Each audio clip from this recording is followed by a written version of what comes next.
भगवान श्री कृष्ण ने सत्यभामा, गरुड़ और सुदर्शन चक्र का अहंकार कैसे तोड़ा, इस कथा के बारे में पूरी जानकारी देंगे। दरअसल इसके पीछे एक कथा प्रचलित है। एक बार भगवान श्री कृष्ण के साथ देवी सत्यभामा और गरुड़ बैठे हुए थे।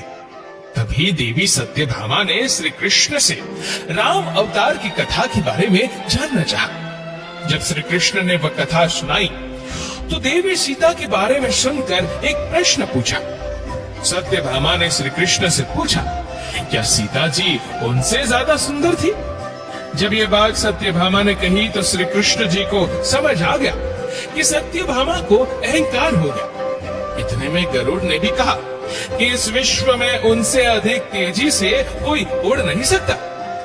अभी गरुड़ ने बात पूरी ही की थी कि तभी सुदर्शन चक्र ने कहा कि उनसे शक्तिशाली अस्त्र इस विश्व में कोई नहीं है। जब भगवान श्री कृष्ण ने देखा कि तीनों को अहंकार हो गया है तो उन्होंने निर्णय लिया कि उनके अहंकार को तोड़ेंगे। इस बात पर श्री कृष्ण ने सत्यभामा से कहा कि वह एक तरीके से साबित कर सकते कि सत्यभामा अधिक सुंदर है या फिर देवी सीता अधिक सुंदर थी, और इस बात का निर्णय कोई और नहीं पवन पुत्र हनुमान करेंगे। इस बात पर श्री कृष्ण ने गरुड़ से कहा कि वह जाए और हनुमान जी को अपने साथ लेकर आए, और अगर वह पूछे तो गरुड़ उन्हें ये बताए कि भगवान श्री राम और माता सीता ने उनको याद किया है। इतने में गरुड़ ने श्री कृष्ण से कहा कि भगवान जो हनुमान है वह तो बुजुर्ग हो चुके हैं, वह मेरी रफ्तार से मेरे साथ नहीं आ पाएंगे। तो अगर आप आज्ञा दे, क्या उन्हें मैं अपने ऊपर बैठाकर लेकर आ सकता हूँ? इस बात पर श्री कृष्ण ने कहा कि जैसे तुम चाहो वैसे हनुमान जी को अपने साथ ही यहाँ लेकर आ सकते हो। इतना कहने के बाद गरुड़ जी हनुमान जी को लेने के लिए बाहर निकल गए। इसके बाद भगवान श्री कृष्ण ने सत्यभामा से कहा कि वह बहुत खूब अच्छे से श्रृंगार करके उनके पास आकर कुछ देर बाद आकर बैठ जाए। जब सत्यभामा श्रृंगार के लिए चली गई तो भगवान श्री कृष्ण ने सुदर्शन को आदेश दिया कि किसी को भी अंदर ना आने दे, यहाँ तक कि हनुमान जी को भी नहीं। इसके बाद भगवान श्री कृष्ण हनुमान जी के आने का इंतजार करने लगे। इतने में सत्यभामा श्रृंगार करके श्री कृष्ण के बगल में आकर बैठ गई। तभी गरुड़ जी हनुमान जी के पास पहुँचे तो गरुड़ जी ने हनुमान जी से कहा कि वह उनके पीठ पर बैठ जाए ताकि वह जल्दी से उन्हें भगवान श्री कृष्ण के पास पहुंचा सके। हनुमान जी ने कहा कि आप चलो, मैं आता हूँ। इसके बाद गरुड़ जी वहाँ से निकल गए। जब गरुड़ जी वापस पहुँचे तो उन्होंने देखा कि हनुमान जी पहले से ही वहाँ पर पहुँचे हुए थे, जिससे गरुड़ जी को एहसास हुआ कि उनका अहंकार टूट चुका है, जो उन्हें इस बात पर था कि उनसे तेज इस विश्व में कोई नहीं उड़ सकता।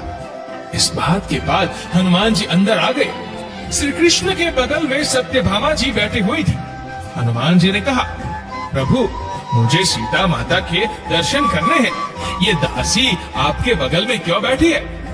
जब हनुमान जी ने ये बात कही तो सत्यभामा जी का सुंदरता का अहंकार भी टूट गया, क्योंकि हनुमान जी ने उन्हें दासी कहा था।